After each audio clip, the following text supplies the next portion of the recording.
Lalu untuk apa para penguasa Arab dan Muslim itu berkuasa? Untuk apa pula mereka saling berebut kekuasaan? Toh pada akhirnya kekuasaan mereka tak berguna untuk melindungi umat Islam. Kekuasaan mereka pun tak berguna untuk menegakkan syariat Islam secara kafah.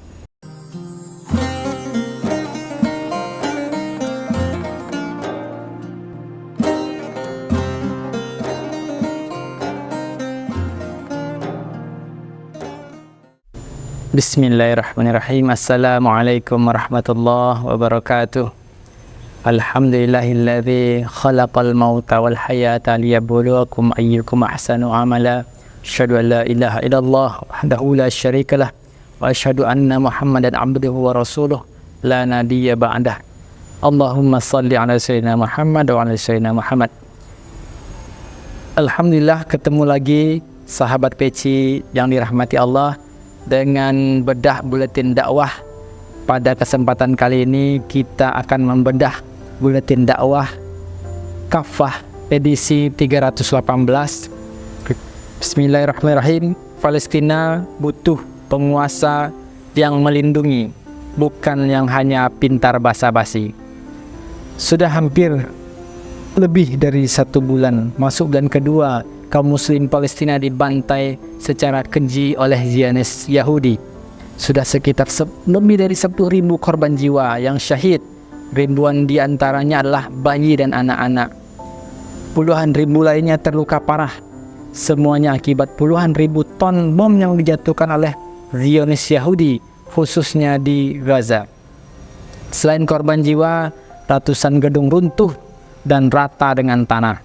Bahkan sejumlah rumah sakit pun tak lepas dari sasaran bom-bom Zionis Yahudi. Namun demikian, rupanya kaum Zionis Yahudi memang sudah tidak punya hati, tidak lagi memiliki rasa kemanusiaan. Mereka sudah seperti binatang, bahkan lebih keji dari binatang yang paling buas sekalipun. Semua mereka bom, termasuk instalasi listrik dan instalasi air yang amat vital bagi kebutuhan dasar rakyat Palestina. Tentu, tragedi Palestina yang terus berulang amat menyayat hati, dan yang lebih menyayat hati adalah menyaksikan sikap para penguasa Arab dan Muslim yang tidak pernah berubah dalam merespon tragedi di Palestina dari dulu sampai sekarang. Mereka hanya pintar mengecam dan mengutuk. Sebagian lainnya diam membisu. Bahkan yang sangat memuakkan, beberapa penguasa Arab dan Muslim tetap menjalin hubungan diplomatik dengan Israel. Sebagian penguasa Arab dan Muslim memang mengirim bantuan kemanusiaan. Namun kita sangat paham, itu semua hanya pencitraan, terutama di hadapan rakyat yang sudah mulai jengah dan tampak marah. Sebabnya mereka sangat kecewa terhadap para penguasanya yang tidak pernah mengambil opsi militer, tak pernah mau mengirim pasukan untuk menggempur kaum Zionis Yahudi. Mereka semua pengecut. Padahal jelas kaum Zionis Yahudi sungguh amat lemah. Kaum Zionis Yahudi tampak kuat lebih karena sikap pengecut para penguasa Arab dan Muslim. Mereka lebih memilih berdiam diri. Sahabat peci yang dirahmati Allah, untuk apa berkuasa? Pertanyaannya, lalu untuk apa para penguasa Arab dan Muslim itu berkuasa? Untuk apa pula mereka saling berebut kekuasaan? Toh pada akhirnya kekuasaan mereka tak berguna untuk melindungi umat Islam. Kekuasaan mereka pun tak berguna untuk menegakkan syariat Islam secara kafah, apalagi untuk mengemban risalah Islam ke berbagai penjuru dunia dengan dakwah dan jihad fi sabilillah. Dalam Islam, kekuasaan tentu sebuah keniscayaan. Bahkan Islam dan kekuasaan tak dapat dipisahkan. Karena itu tepat ungkapan para ulama yang menjelaskan pentingnya Islam berdampingan dengan kekuasaan.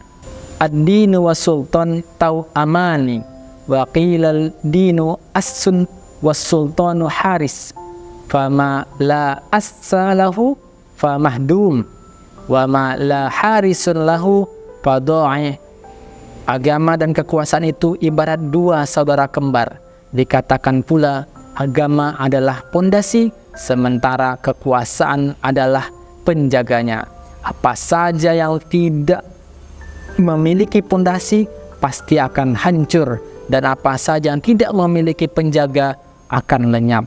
Ini tertulis dalam kitab Tadrib Ar-Riyasah wa Tartib As-Siyasah bab 1 halaman 81, dinukil oleh Syekh Abu Abdillah Al-Qalim. Terkait pentingnya kekuasaan untuk menegakkan Islam, Allah berfirman dalam surat Al-Isra ayat 80, A'udzu billahi minasyaitonir rajim. Wa qur rabbi dakhilni mudkhala sidqin wa akhrijni mukhraja sidqin waj'alni min ladunka sultanan nasira. Katakanlah, Tuhanku, masukkanlah aku dengan cara yang benar, dan keluarkan pula aku dengan cara yang benar, dan berikanlah kepadaku dari sisi Engkau kekuasaan yang menolong. Kekuasaan yang menolong, sultanan nasira, adalah kekuasaan yang mampu menegakkan Islam. Imam Ibnu Katsir seraya mengutip Qatadah saat menjelaskan frasa kekuasaan yang menolong, sultanan nasira, menyatakan yakni kekuasaan untuk membela kitabullah, menerapkan hukum-hukumnya, melaksanakan berbagai kewajiban darinya, dan menegakkan agamanya. Dalam tafsir Al-Quranul Azim juz 5 ayat 111. Faktanya, pasca hijrah ke Madinah dari Makkah, Rasulullah SAW berhasil menegakkan Islam. Di dalam institusi negara Islam inilah beliau menggunakan kekuasaannya sebagai kepala negara untuk menegakkan syariat Islam secara kafah dalam seluruh aspek kehidupan. Kekuasaan itu pun beliau gunakan untuk melindungi kaum muslim. Karena itulah pada masa kekuasaan Rasulullah SAW pula kaum Yahudi misalnya diperangi dan diusir dari Madinah. Pasalnya mereka secara berani membunuh seorang lelaki muslim yang membela kehormatan seorang muslimah yang dilecehkan oleh seorang Yahudi. Pasca Rasulullah SAW wafat, Khulafaur Rasyidin dan para khalifah setelah mereka juga benar-benar memerankan diri mereka sebagai pelindung sejati kaum muslim. Alhasil, penting dan wajib bagi kaum muslim berkuasa. Namun demikian, lebih penting dan lebih wajib lagi menjadikan Islam berkuasa, yakni dengan menjadikan syariat Islam sebagai satu-satunya aturan untuk mengatur negara, bukan yang lain. Hanya dengan kekuasaan Islamlah akan tercipta keadilan di tengah-tengah manusia. Saat keadilan tercipta, kezaliman pun pasti sirna. Hanya dengan kekuasaan Islam pula, kaum muslim dimanapun bisa terlindungi dari segala ancaman. Juga hanya dengan kekuasaan Islam, risalah Islam bisa diemban ke seluruh dunia dengan dakwah dan jihad fi sabilillah. Dengan begitu, Islam sebagai rahmatan lil alamin betul-betul bisa terwujud di seluruh penjuru bumi. Itulah realitas yang benar-benar terjadi saat kekuasaan itu berada di tangan baginda Rasulullah SAW, Khulafaur Rasyidin, dan orang-orang soleh setelah mereka. Allah berfirman dalam surat An-Nisa ayat 58, A'udzu billahi minasyaitonir rajim. Innallaha ya'murukum an tu'addul amanati ila ahliha wa idza hakamtum bainan nas an tahkumu bil adl. Sungguh Allah menyuruh kalian memberikan amanah kepada orang yang berhak menerimanya, juga menyuruh kalian jika menetapkan hukum di antara manusia agar kalian berlaku adil. An-Nisa ayat 58. Imam Ibnu Katsir menjelaskan, pada dasarnya amanah adalah taklif syariat Islam yang harus dijalankan dengan sepenuh hati, dengan cara melaksanakan perintah Allah dan menjauhi larangannya.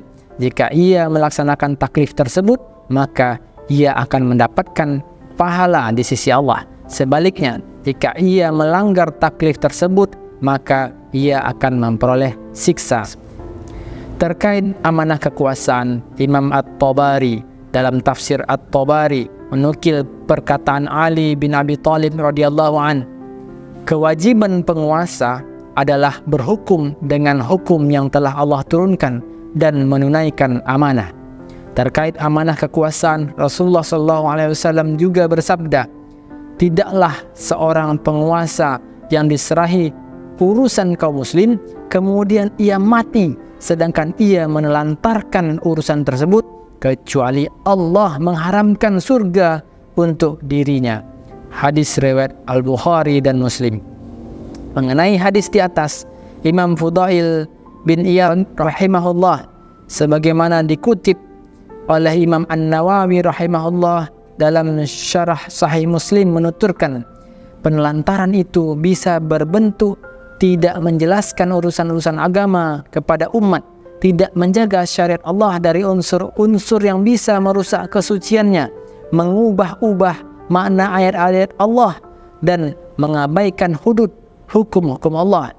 Penelantaran itu juga bisa berwujud pengabaian terhadap hak-hak umat, tidak menjaga keamanan mereka, tidak berjihad untuk mengusir musuh-musuh mereka, dan tidak menegakkan keadilan di tengah-tengah mereka. Setiap orang yang melakukan hal ini dipandang telah berkhianat kepada umat.